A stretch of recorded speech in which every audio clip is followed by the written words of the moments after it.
Hello, this is John Spink, Director of the Food Fraud Initiative at Michigan State University, and this is a preview of our presentation, Expanded Review of Food Fraud Prevention Audit for the SQF Conference 2017. And this is co-presented with Ann Cooper from Eagle Certification Group.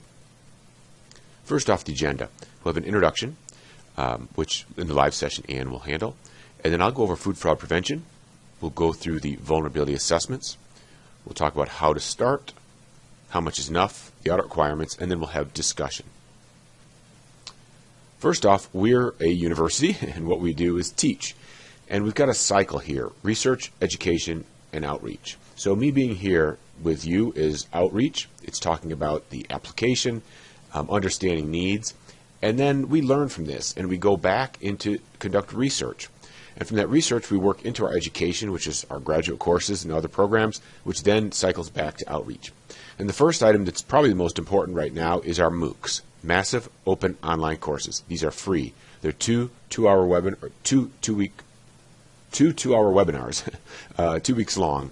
We have an audit overview, and we have the basic overview document. We also have, these are free if we didn't emphasize that. And then we have executive education. We have online graduate courses. These are all completely online. They're real Michigan State graduate courses offered online.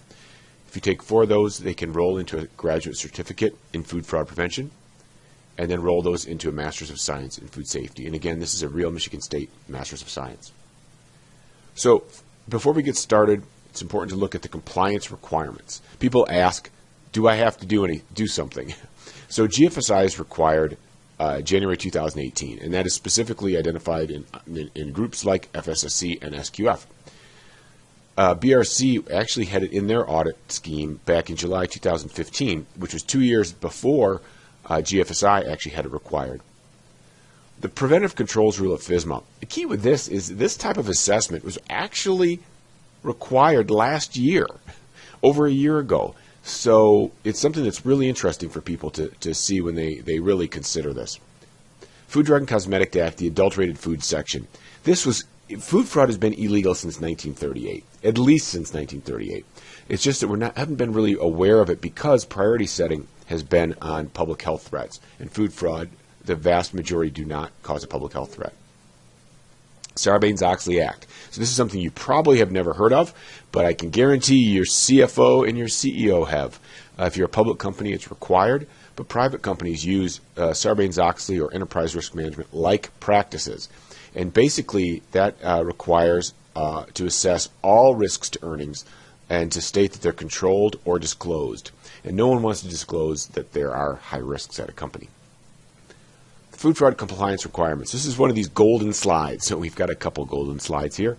What we want to do is look at the real basics of the GFSI compliance. We'll build on that. And that's something that it appears the schemes are doing, the standards are doing, and really we're in an interesting stage very early in the process. So it's good to go back and look at the very basic requirements. First off, conduct a food fraud vulnerability assessment, yes or no. There's not much detail in the GFSI document, and this is a real key. So basically, it's just the GFSI requirements are asking yes or no. Have you conducted it? Is it written? Implement a food fraud prevention strategy, yes or no? Is it written, yes or no? You'd be amazed how many times I interact with people and they say that they have a strategy, but then they can't hand a document. So that's really more of an aspiration than it is an actual strategy. Minimally conduct an annual food fraud incident review, yes or no? But then here are the 2 key ones regarding scope. And this is where a lot of people do get hung up. Address all types of food fraud, yes or no? This includes everything from adulterant substances to tampering, stolen goods, counterfeits. And that's where it really gets broad. And we'll address this a little bit later in the presentation. And next, address all products, from incoming goods, that would be like raw ingredients, all the way through to finished goods to the consumer. This is another scope issue that we see a lot of times where people focus only on ingredients coming in, not on their products into the marketplace. And this is clearly a requirement. And these have been published and summarized in other open source journals such as New Food and Food Safety Magazine. And these are summaries of academic journals that articles that we've published. So just a checkbox, yes or no. There's often a criticism that audits are just a checkbox. Auditor comes in, looks, check, and it's done. But is this bad for food fraud? And is it bad for food fraud at this stage right now? No, because the formal and official process has started. That's the key. We're very early in the research in this area. We don't really know what best practices look like. We don't have enough information on common standards. So there is this yes or no question, but that's not the end of it, because there's a series of events that occurs. So when a company is preparing for an audit, then they have to create this document to give to the auditor. And most companies are not going to let just some local person write up something that's going to become an official document, maybe even a legal document. So there's a process to create the document. A series of events occurs.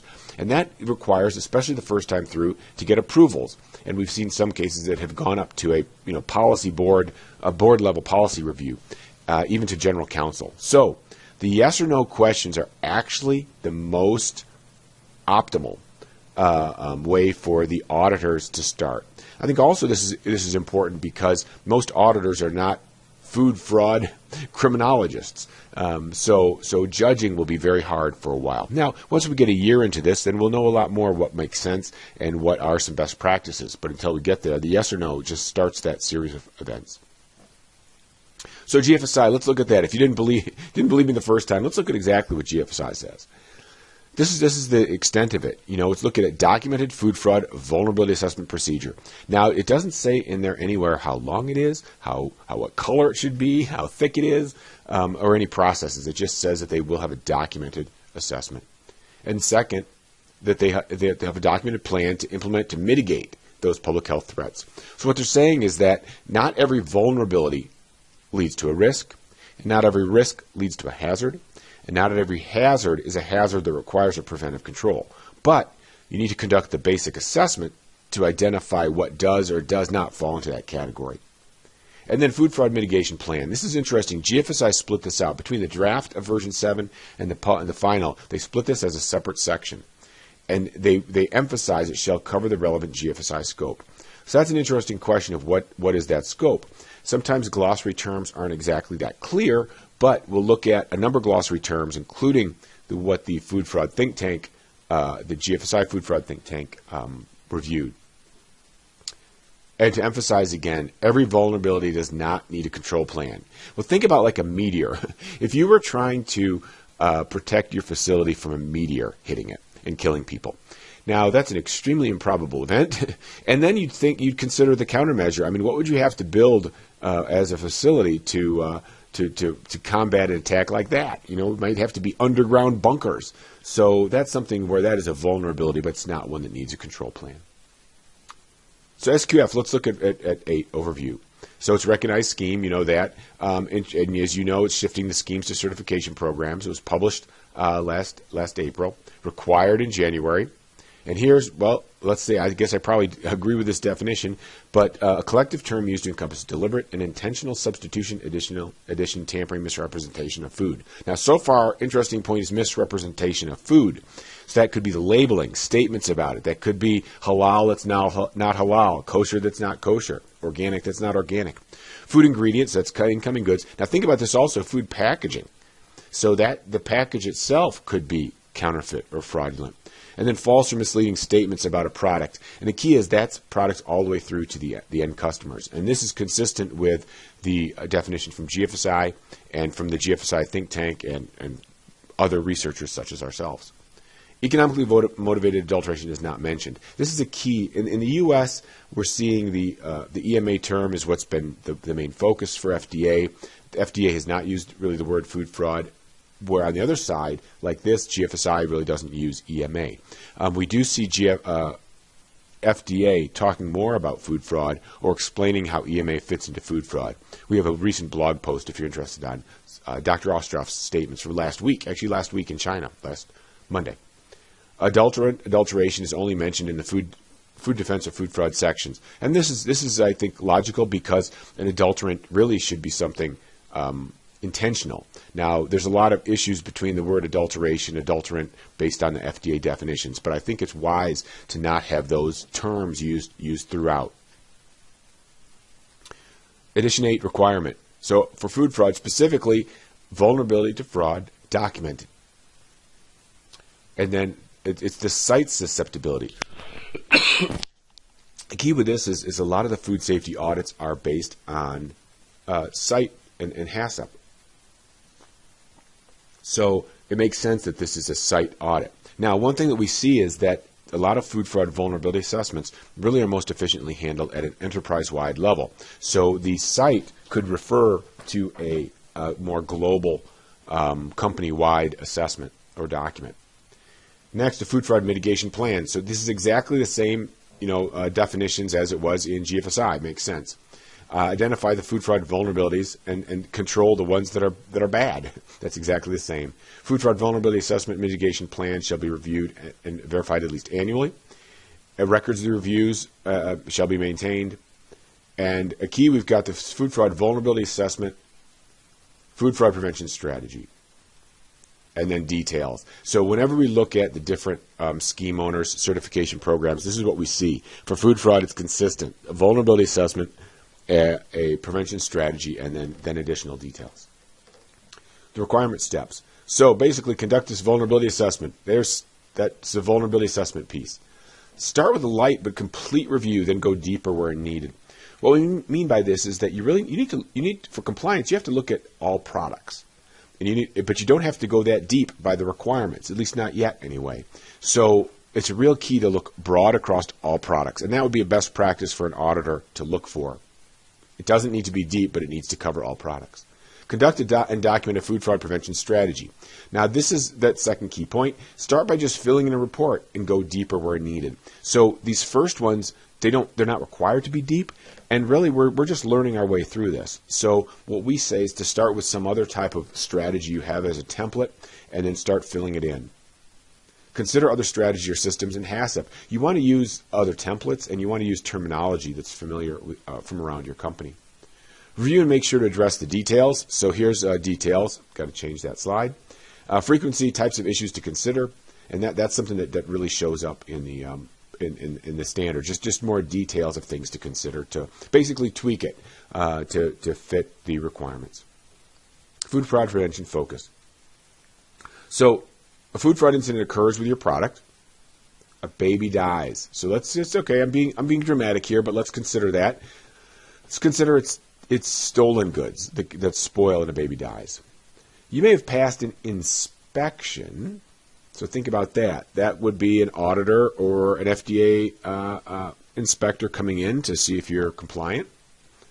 Now there's an investigation. This gets to be different. There's different outcomes and goals. It's looking for prosecution here, possibly criminal activity in investigation.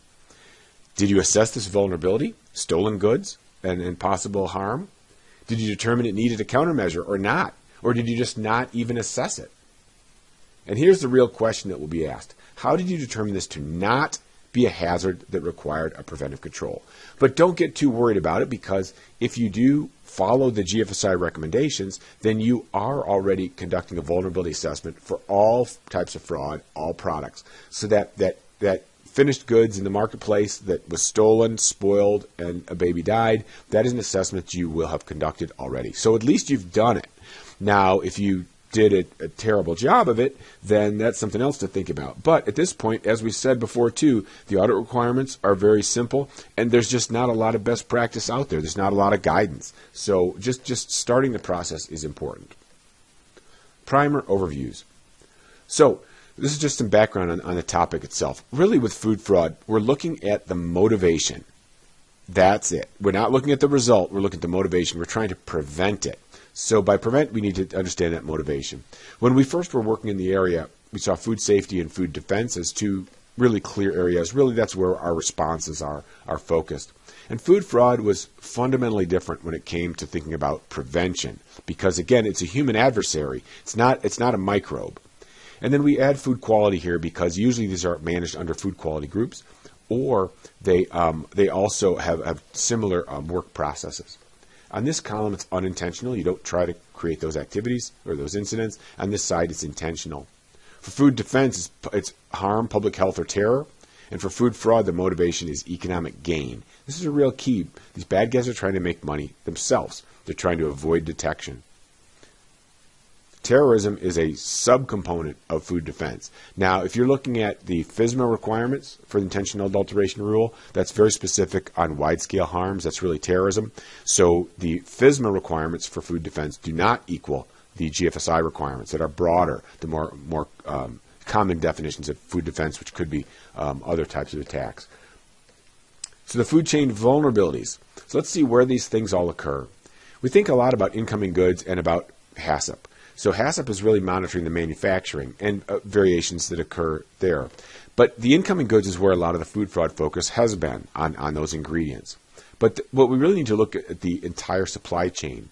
That includes finished goods, that's all the way through. Even if you sell the product to some other competent supply chain partner, they take control, ownership, and really the risk on, but still it's your product in the marketplace. It's something you do need to consider as a vulnerability. And then there's technology transfer and contract manufacturing. So how many times does your supplier quality group really connect with those contract manufacturers, or think about technology transfer if you license people in another country? And then product completely outside your supply chain. These are counterfeits. So you start to say, well, how can I even start to consider this? Bottom line, your company does have to, and there's ways to do market monitoring and things like that, monitor the internet. Because the bottom line is this is the entire supply chain, and the vulnerability for your enterprise, for your brand, is the entire market.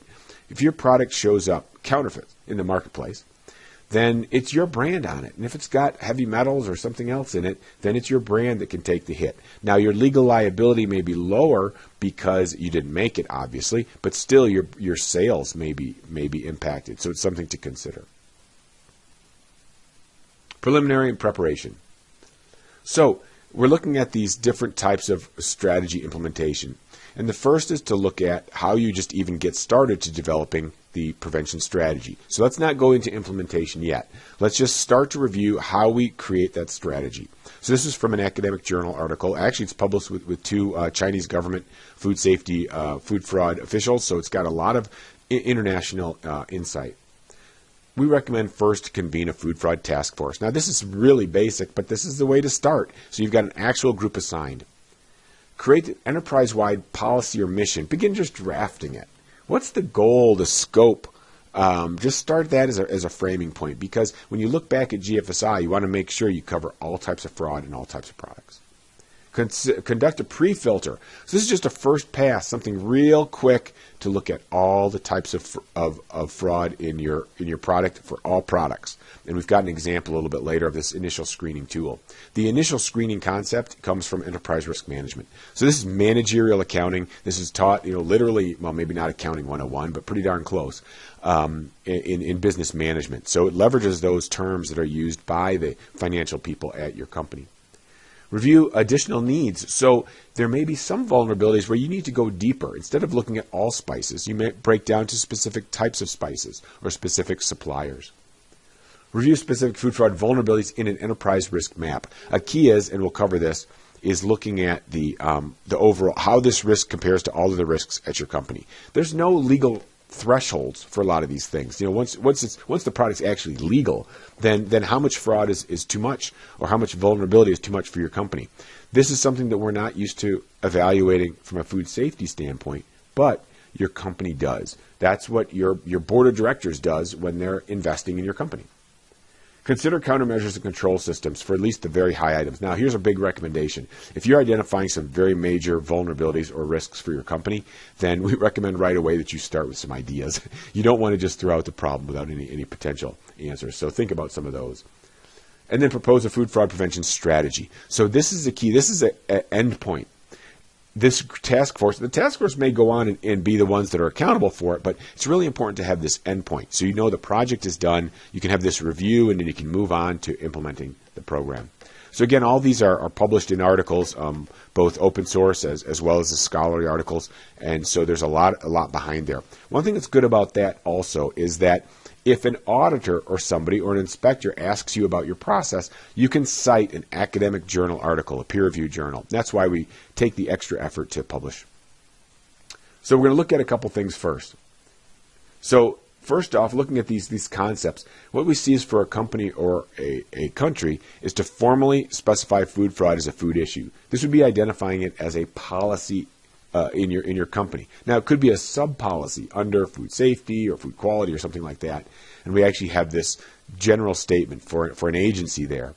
And then the second concept is to create that enterprise-wide food fraud prevention plan. So these are two overarching concepts. And this is something that's also published in an academic journal. Next is to conduct this initial screening. So, and into the vulnerability assessment. So here's a hierarchy of assessments. So if you look here on the left, at the very top is this corporate risk appetite. This risk tolerance is an official concept that's evaluated. There's methods. This is really done at the board level with the CFO and then into your management system. And your management system overall is run by something that's enterprise risk management or ERM-like. So it's a corporate-wide way to assess all your risks.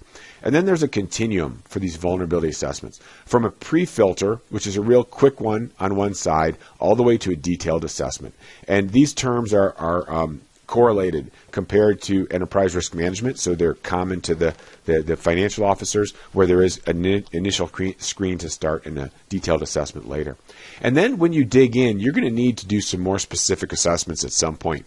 And one that's excellent out there and very specific is for U.S. Pharmacopoeia has a mitigation guide for food ingredients, that's raw ingredients, and for adulterant substances only. But it goes really deep in there to help you understand that. And then all this information goes on to a corporate risk map that ties back in and connects to your corporate risk appetite. So this is the hierarchy of these assessments. This initial screening tool is something that we saw a need for. So again, academic articles, you have something to refer to, peer-reviewed. And we really identify just that overall food fraud is illegal deception for economic gain. The laws are under development. And there's this need for this pre-filter.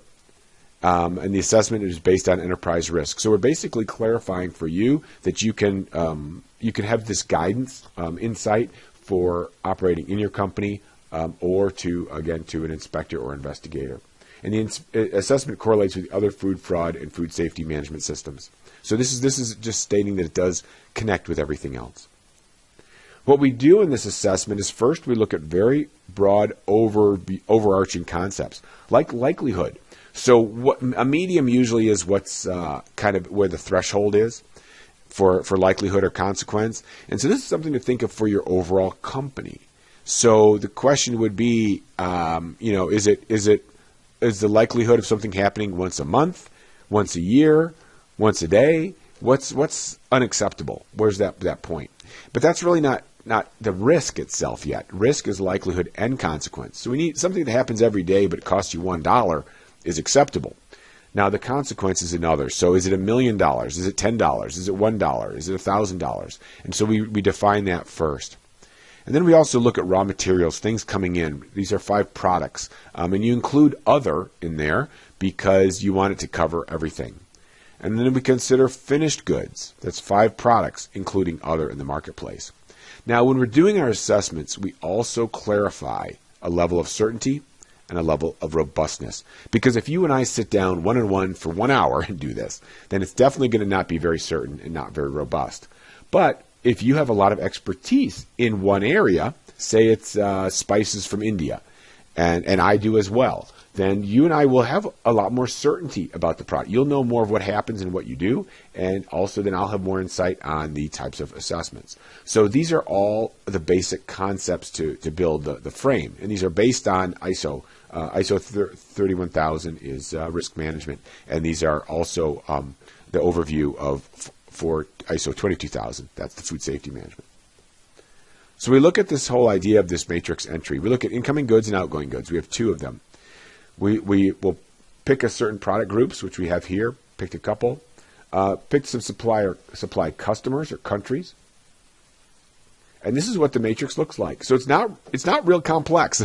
This is just a likelihood and consequence chart.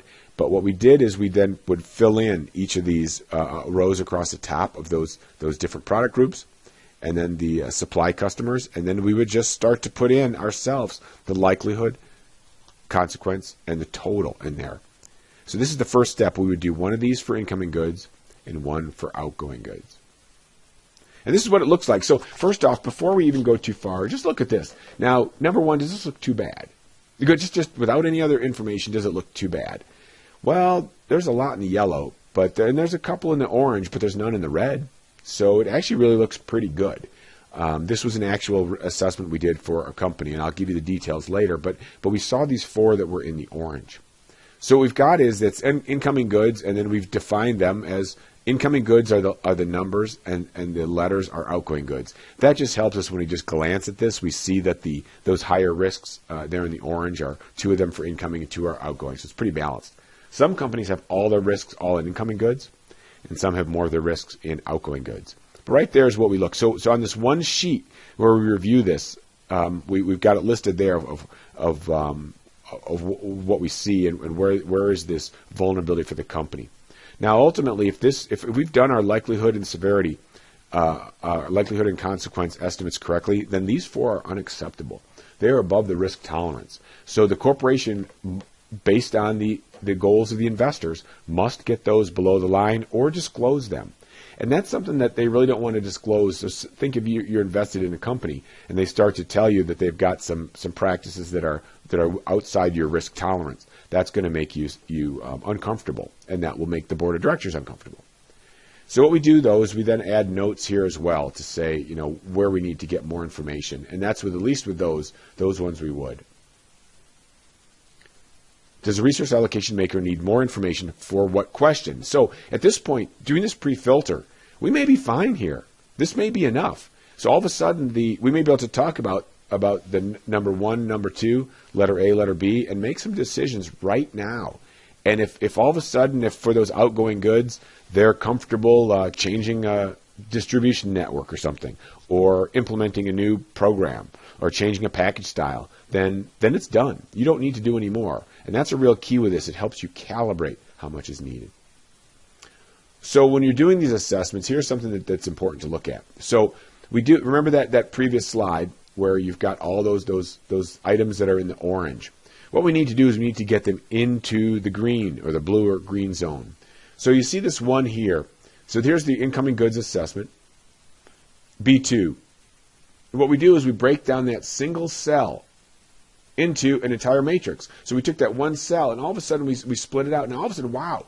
Of course, for the sake of argument here, we drill into it and we find just one, D3. So this is a specific, this is all spices from India. And now we've got a specific type of spice from one customer. And then we dig even deeper, and now we find that really the entire vulnerability for that one cell drills down to this very one detail item. And we have some risk treatment, such as stop buying from a supplier. So that's the key, is we want to drill down enough till we can make a single decision that we know, dun dun, changes the vulnerability to lower, to that green zone, which is acceptable, which feeds back up, All of a sudden now, look, on the left we had this one that was in the red zone, B2 was in the red, now B2 is in the green. So kind of real simple, we've drilled into it enough to make real decisions. Enough detail that one risk treatment can change the rank. And all of a sudden, B2 is acceptable. The next step is to look at this, how we plot these on the enterprise risk map. Now, we showed you an enterprise risk map. So the key with the enterprise risk map is that if I handed you a report that said there was salmonella in your product in the marketplace right now, you would excuse yourself from this meeting and go make a phone call. Now, you don't want to make that phone call. No one wants to get your phone call, but no one would be mad at you. This is something, if you have this test result, you need to assess it. In fact, if you didn't leave and make that phone call today, if you didn't do it by the end of the day, you might not have a job tomorrow. I mean, that is how bad it is, right? Well, that's what this corporate risk map is for a CFO, a chief risk officer, or the board. Because if they see this risk and they see these up in the red zone especially, that's completely unacceptable. And now they don't have to excuse themselves from this meeting or maybe even deal with this week, but they need to deal with it pretty soon because there's now enterprise-wide awareness of this risk that's really bad and really high. That's why we want to use enterprise risk management, because this is as intense, as clear as that lab report that says there's salmonella in the product. the board and the C-suite can not allow red. That's just unacceptable. It's so unacceptable.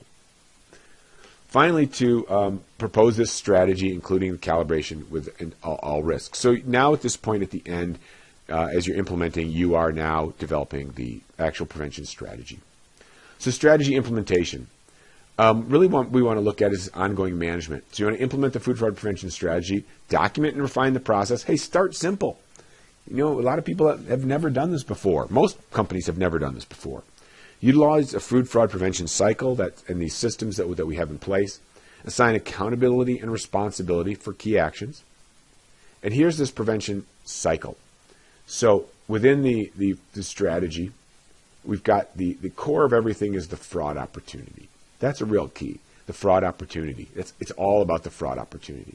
So what we've got is behind there, we've got this review of incidents, horizon scanning, and public policy changes. This is information coming in that influences what's going on.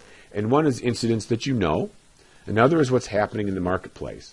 And then public policy as well. So the China Food Safety Center has a list of their negative list, their blacklist, items that they're testing in the marketplace. If they add a new product to it, you want to add that to your testing protocol as well. Because in that case, you know from a public policy standpoint that the Chinese government will be checking for a certain adulterant substance. So you'd want to make sure to be tracking that. That would change the fraud opportunity. Because even if you don't think it's in your product and you've tested before and it's not there, if it does slip in, it could be a major problem. And with that fraud opportunity, we look at an initial screening. That's that pre-filter. This is getting to be old hat for you. You know this by now. You do a pre-filter, consider it for all types of substances, and connect there with enterprise risk. This is old hat. This is easy for you now. You plot it on that corporate risk map. And from there, you understand this real rank of what's unacceptable and what's not. And at this point, we do consider countermeasures. It's a good time to do that, to look at the fraud opportunity, how it changes when you consider potential risk treatments. And then go deeper on the vulnerability assessment as you need, but only as you need to do. Again, some of these countermeasures may be approved without any additional assessment. And you only do that by looking at enterprise risk management again. So assign accountability and responsibility. So each of those steps should have someone accountable for them. That's a good way to start your prevention strategy. At least annual vulnerability assessments, that's required. It's also just good practice. Now, probably you'll do them sooner, more frequently than that for a while, but you'll get a feel for that. And review the best practices overall. This is going to be a very rapidly emerging field. You know, it's our role as academics in the field to keep looking at application and sharing it. And do it. Just start. That's the real key. Start putting it on paper. Look out there. There's a lot of information, such as this presentation. So let's go back to the food fraud compliance requirements scope. Golden slide again. So remember, conducted food fraud vulnerability assessment, yes or no. Just have you done it? Now you've got some tools to look at it. Is it written? Well, if you just document what you did, then yeah, it's written. Implement a food fraud prevention strategy. Now, we started on that just to start writing the strategy. And if you've done that and you've started writing it, then yes or no, it is written. Conduct the vulnerability assessment at least annually. If you do this for the first one, then of course you've done it annually. Address all types of fraud. That's going to get a little trickier, but that's to start out with that as a scope. And we've seen when people take it simple and take it light at the start, this is something that's very manageable. And also looking at all products throughout the marketplace. And again, there's published information if you need more. Takeaways, things to focus on. Prevent all food fraud, not just adulterant substances. You have to do it for GFSI requirements. And also, it's really the right thing to manage your company. You know, you are put in this task to be a leader. You now know about food fraud. You're the point person to look for it. All compliance, not just FFPC. Now, there's people that are in charge of the preventive controls rule. But as a company, your job is to stay in business and to have product that's legal. So that could be all other aspects, including GFSI. Reducing recall potential. Do your job. And this is what you're supposed to be doing.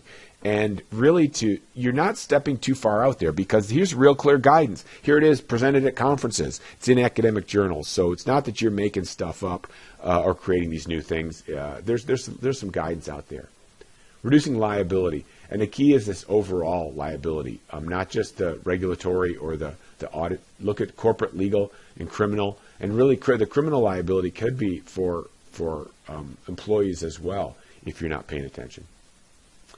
With that, we'll close, and on that great note, there's a lot of activity we can participate in together. Our massive open online courses are ones that have more information. A lot of people to thank. I'm really pleased to be invited here to SQF. Been great partners over time, and look forward to working with all of you in the future. With that, I'll say thank you and take questions.